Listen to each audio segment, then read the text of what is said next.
welcome to a special Spring Break Weekly 3 with Tony T. I'm Tony Trongone, Superintendent, Millville Public Schools. In this video, I'll be covering just one topic, our district budget. Last week, our 2022-2023 budget was formally approved by the Executive County Superintendent. As always, we have submitted the budget to the Daily Journal to share with the public. But this year, I'd like to take a step further by walking our community members through some noteworthy changes from last year. As you can see, it's a table of per pupil cost. And so what you can see there is from the current budget to next year's budget, there's an increase of $543 per student in next year's proposed budget. And so the breakdown you can see is total classroom instruction of an increase of $575.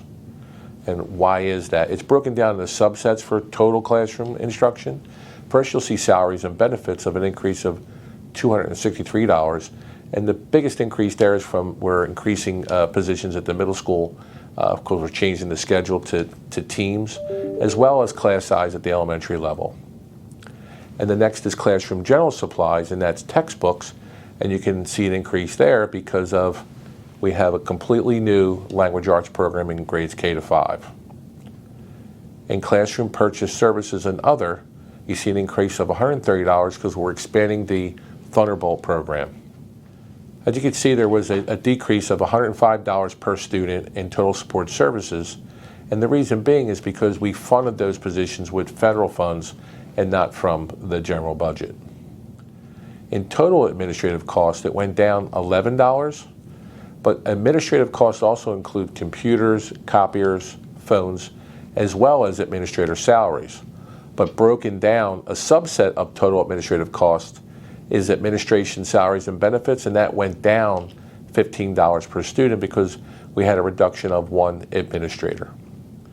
And you can see there's an increase in total operations and maintenance, and the biggest increase you'll see there is we expanded our implementation of security vestibules and security cameras in our schools, and we're going to continue that in the 22-23 school year.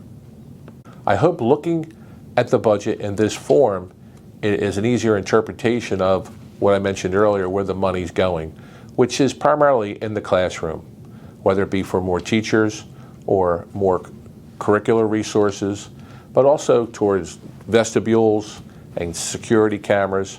And when you see something like a support services reduction, is because we're being frugal with our federal funds.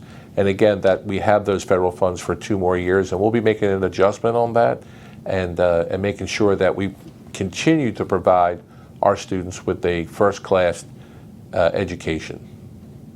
Thank you, and as always, go Bolts.